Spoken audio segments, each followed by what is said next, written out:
Rabbi shrah li sadri wa yassir li amri wahlul 'uqdatam min lisani yafqahu qawli. Subhanaka la ilma lana illa ma 'allamtana innaka antal alimul hakim. Assalamualaikum warahmatullahi wabarakatuh.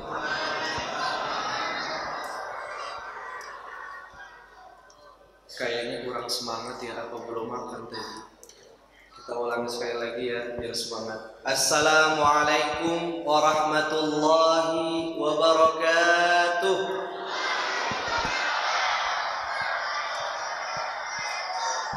Alhamdulillah, alhamdulillahilladzi hadana li hadza wa ma kunna linahtadiya laula an hadana Allah. Asyhadu an la ilaha illallah wahdahu la syarika lah. Wa asyhadu anna sayyidana Muhammadan abduhu wa rasuluhu la nabiyya ba'da. Amma ba'du.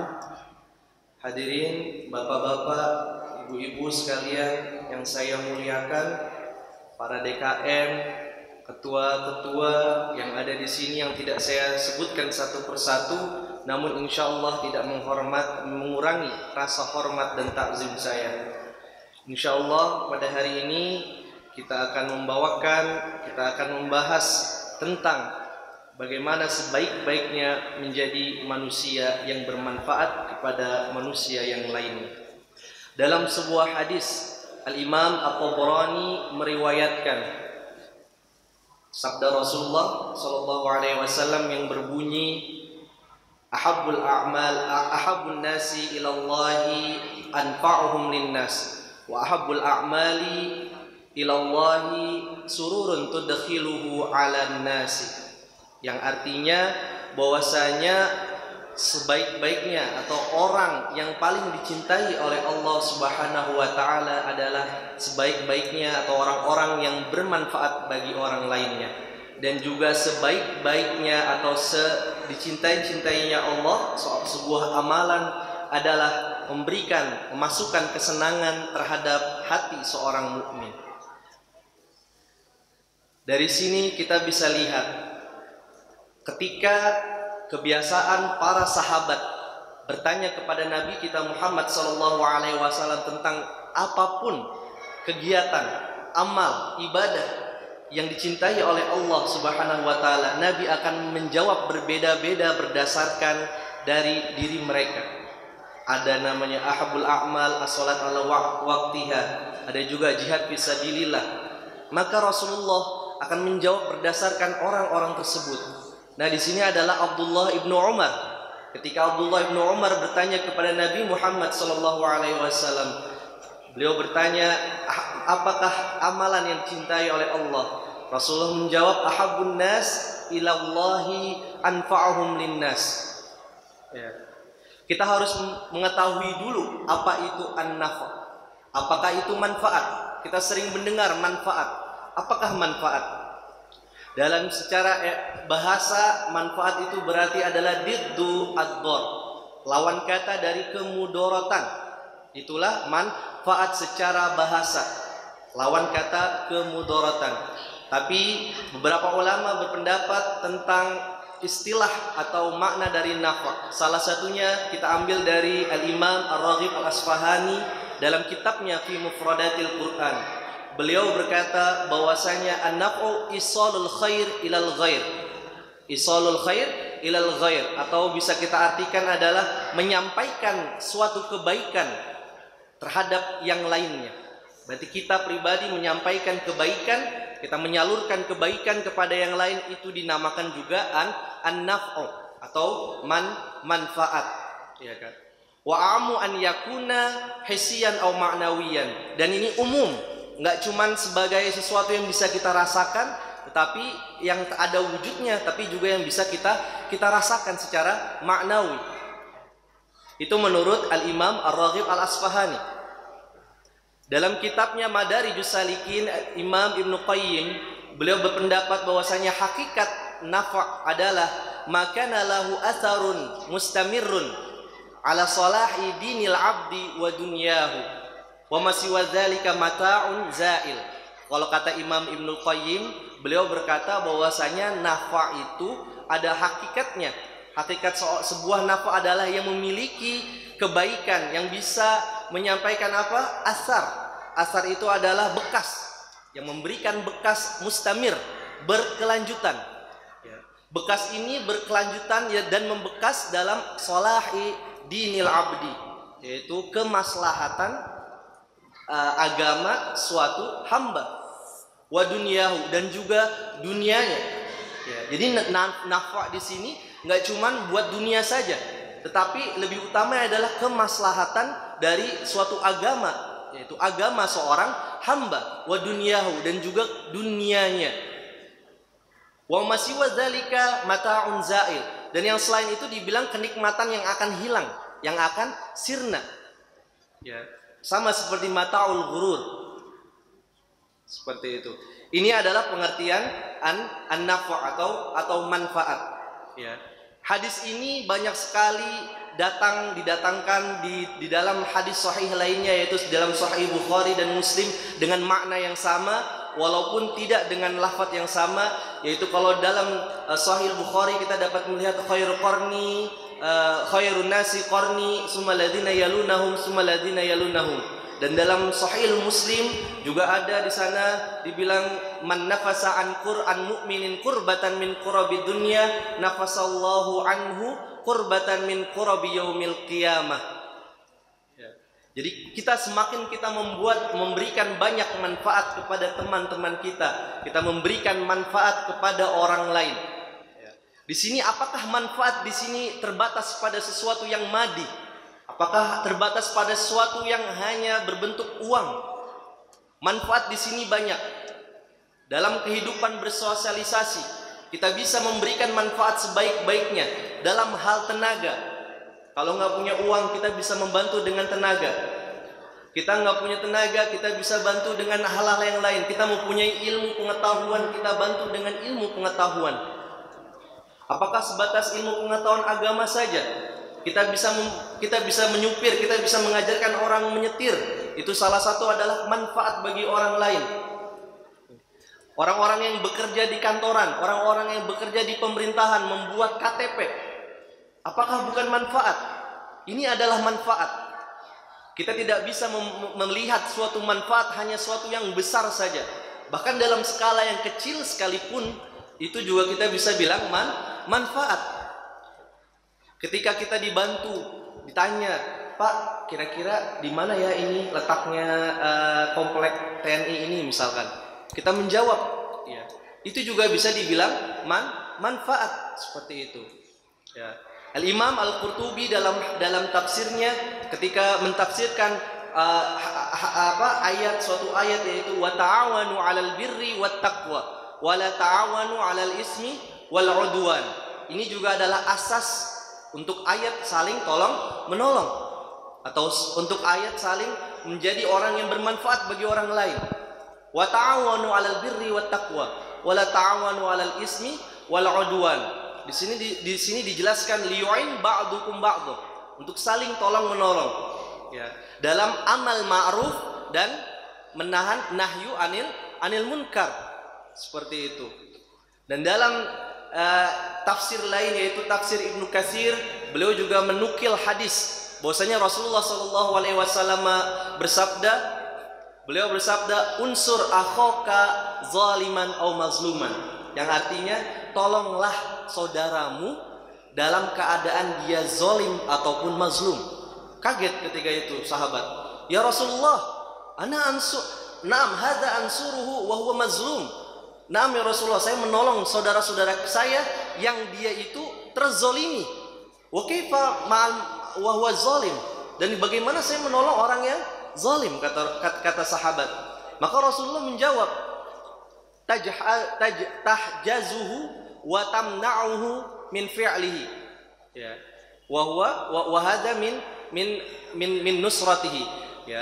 Jadi dijelaskan sama Rasulullah bagaimana cara menolong orang yang zalim, yaitu kita menolak, kita mencegah, ya, atau itu amr nahyu anil munkar.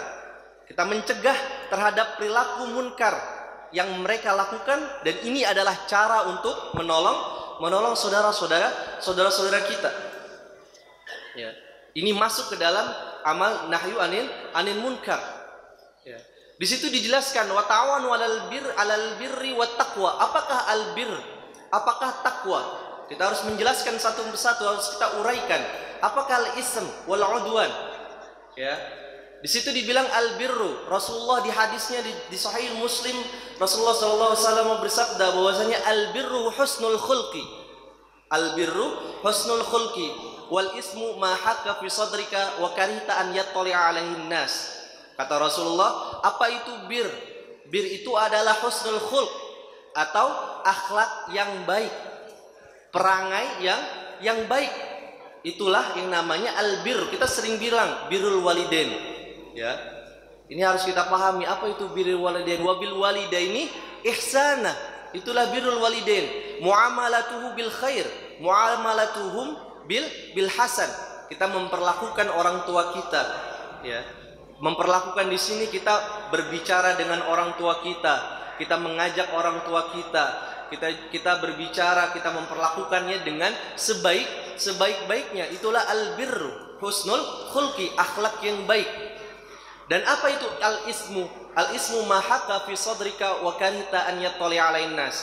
Apa-apa yang hati kecil kita bilang itu janggal, kita terasa itu adalah hal yang janggal, hal yang salah, ya. Wa karita an yattali 'alain nas, dan kita takut dan kita nggak mau ada yang tahu. Contohnya aja nih, waktu kita masih kecil, ya, anak-anak pasti sering merasakannya. Ketika ngelihat mangga berbuah, merah banget romannya, ya, atau rambutan berbuah, pasti dalam masih kecil kita ada rasanya pengen ngambil, atau teman kita bilang itu ambil aja tuh, ya, masih kecil kita ambil. Tapi ketika telah kita ambil, apakah kita akan diam di tempat atau kita lari kira-kira? Kita akanlah lari, ya, karena takut ketahuan. Ini saja kita sudah bisa tahu bahwasanya ini hal yang salah, karena manusia pada dasarnya sudah diberikan fitrahnya, yaitu adalah hati kecilnya yang akan berbunyi seperti alarm kalau kita melakukan hal yang salah, ya, seperti itu. Wa ma huwa at-taqwa? At-taqwa di sini ada sebuah perkataan dari tabi'in, yaitu murid dari Al-Imam Ibnu Abbas radhiyallahu anhu, namanya Thalaq bin Habib. Beliau menjelaskan tentang takwa. Takwa itu anta ja'ala bainaka wa bainallah au baina ma takhafu wiqayatan bimtisali awamirillah wa bi ijtinabi nawahihi, katanya. Yaitu kita membuat antara diri kita nih benteng, ya, penjagaan yang ketat, wiqayah terhadap dari diri kita dan Allah yang kita takuti, yaitu benteng. Dengan cara apa? Bimtisali awamirillah wa bijtinabi nawahihi. Kita dengan melaksanakan apa yang diperintahkan Allah. Allah suruh kita sholat 5 waktu, kita sholat 5 waktu sebagai benteng kita. Puasa Ramadan, kita berpuasa Ramadan. Kita disuruh berzakat, bersedekah, khudh min amwalihim shadaqatan tutahhiruhum wa tuzakkihim. Kita ambil dari sebagian harta kita sedekahkan, kita infakkan. Seperti itu, ya. Itu namanya apa? Wiqayah. Kita berjaga-jaga, menjaga diri kita. Dengan cara itu menjalankan apa yang Allah perintahkan dan menjauhi apa yang Allah larang. Itulah sebaik-baiknya takwa. Dan apakah al-udwan? Al-udwan ini mujawazatu ma haddallahu ta'ala. Apa yang sudah Allah batasi kita lewatin. Nah, itu udwan. Bisa juga diartikan sebagai permusuhan di antara kita semua, ya. Jadi untuk menjadi orang yang bermanfaat bagi orang lain, kita mulai dari hal-hal yang kecil. Kita mulai dari tangga kita yang butuh bantuan, kita tolong. Orang-orang terdekat kita, nggak usah yang jauh-jauh dulu, ya. Misalkan di lingkungan sekolah misalkan kita sebagai guru, ya, kita punya anak-anak kita tolong anak-anak kita. Kita punya teman-teman guru, kita tolong teman-teman guru kita. Dalam lingkungan keluarga, ya, kita harus banyak mencontoh kepada orang-orang zaman dahulu, Pak. Kalau saya berani bilang orang-orang zaman dulu, saya lihat sendiri contohnya dari kakek saya, almarhum kakek saya, almarhum engkong saya. Begitu beliau benar-benar senang membantu orang, begitu beliau benar-benar sangat suka bekerja keras, semuanya dengan tangan sendiri, ya, bikin kandang ayam, nanam tanaman, Ntar ujung-ujungnya yang nikmatin bukan dia, yang nikmatin cucu-cucunya, yang nikmatin anak-anaknya. Masya Allah. Ini bisa kita ambil contoh dari orang zaman dahulu yang benar-benar tanpa pamrih. Kalau sekarang apa-apa dilihat dulu nominalnya. Wal'iyadu billah. Jadi kita kalau ingin menjadi orang yang bermanfaat, kita nggak usah lihat dulu. Kita nggak usah lihat dari segi, cuman dari segi dunianya saja. Kita lihat yang bisa kita bantu. Kita bisa dengan ilmu kita, kita dengan ilmu kita. Kita bisa dengan tenaga kita, kita dengan tenaga kita. Kita bisa dengan menasihati teman-teman kita, kita nasihati teman-teman kita. Ya. Seperti Rasulullah tugasnya, inna arsalnaka basyiran wa nadhiran. Ya.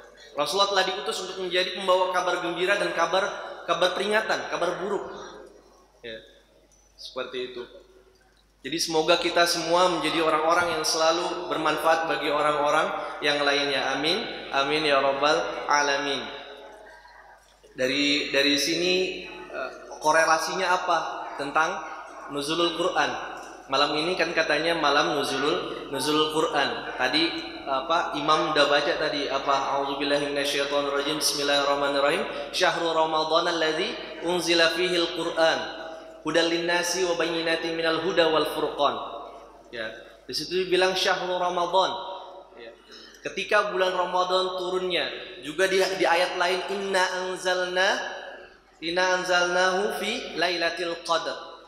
Ya. Di sini dijelaskan bahwasanya Quran turun, yaitu dari Baitul Izzah, dari Lauhul Mahfuz ke Baitul Izzah dalam satu daf'ah. Langsung turun ketika malam Lailatul Qadar. Ya. Juga dibilang ketika wahyu pertama turun, Iqra bismi rabbikal ladzi khalaq.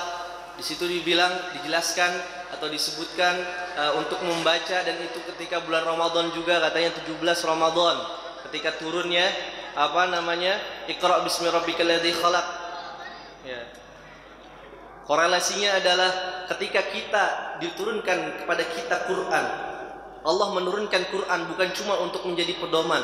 Ketika menjadi pedoman manusia, otomatis kita nggak cuma membacanya, tapi juga mengamalkan. Tentunya menjadi orang yang bermanfaat seperti yang dibilang wa ta'awanu 'alal birri wat taqwa wa la ta'awanu 'alal ismi wal 'udwan. Udah ada di Quran. Tinggal bagaimana kita melaksanakannya. Tinggal bagaimana kita menyikapi ayat tersebut.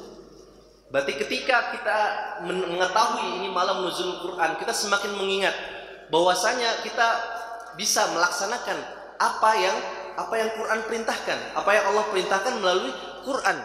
Kita amalkan dengan sebaik-baiknya. Salah satunya itu. Salah satunya teman-teman kita yang sudah berjibaku, ustadz-ustadz yang ada tadi dijelaskan ke pelosok-pelosok dari Badan Wakaf Al-Quran, ya. Sebagaimana yang Allah sudah firmankan, masalul ladzina yunfikuna amwalahum fisabilillah. Ini kira-kira fisabilillah bukan bapak-bapak ibu-ibu. Insyaallah fisabilillah. Orang bisa baca Al-Qur'an dengan baik. Orang bisa baca Al-Qur'an dengan indahnya. Kita yang di kota mungkin tidak pernah merasakan, tapi mungkin yang di pelosok untuk mendapatkan Quran yang layak itu sangat susah. Masalul ladzina yunfikuna amwalahum fisabilillah kamasali habbatin ambatat sab'a sanabila, dari 1 jadi 10 di setiap 10-nya ada 700. Masya Allah. Ya. Sebagaimana juga yang telah dilakukan oleh sahabat-sahabat kita dulu, sahabat Nabi Muhammad SAW. Ya. Diberitakan salah satunya Utsman bin Affan mempunyai sumurnya dijadikan wakaf, udah nih buat semuanya. Kalau ada yang mau wudhu, mau minum, mau apa, buat semuanya. Ya. Wakaf itu al-habsu. Habsu itu artinya penjara atau penahan. Apa yang ditahan di dalam wakaf tersebut? Yang ditahan adalah manfaatnya. Manfaatnya kita tahan untuk orang lain rasakan. Itulah wakaf dalam syariat. Makanya kenapa kok masjid harus diwakafkan? Kita wakafkan, yang mewakafkan tanahnya, mewakafkan manfaat yang akan ditimbulkan, yang akan dimunculkan untuk semuanya, terutama untuk umat muslim. Sama lebih kurangnya kepada Al-Quran. Ketika kita mewakafkan Al-Quran, insya Allah di sana kita akan membantu orang-orang di sana untuk membaca Al-Quran lebih baik. Insya Allah nanti akan disalurkan untuk 3 hal ya Ustadz Evan ya. Bahwasanya yang pertama untuk percetakan ada yang itu 150.000 kalau kita ingin mewakafkan satu Al-Quran, 150.000 yang insya Allah akan disalurkan pertama untuk percetakannya ya, guna percetakannya. Yang kedua untuk pendistribusian ke pelosok-pelosok karena butuh yang namanya dana juga. Dan yang terakhir untuk membantu mendanai ustadz-ustadz kita yang berjibaku, yang berjuang di jalan Allah yang ada di pelosok-pelosok tanah air seperti itu ya. Lebih kurangnya mohon maaf. Mungkin habis ini kita akan menonton cuplikan bersama, yaitu tentang orang-orang atau cuplikan ustadz-ustadz kita yang setelah membawakan Al-Quran, membawakan percetakan Al-Quran tersebut, membagikannya ke pelosok-pelosok yang ada di Indonesia. Mungkin kita akan sama-sama menyaksikannya. Allahu minkum, lebih kurangnya mohon maaf. Kebaikan hanya datang dari Allah dan semua kejelekan dari Al-Fakir pribadi.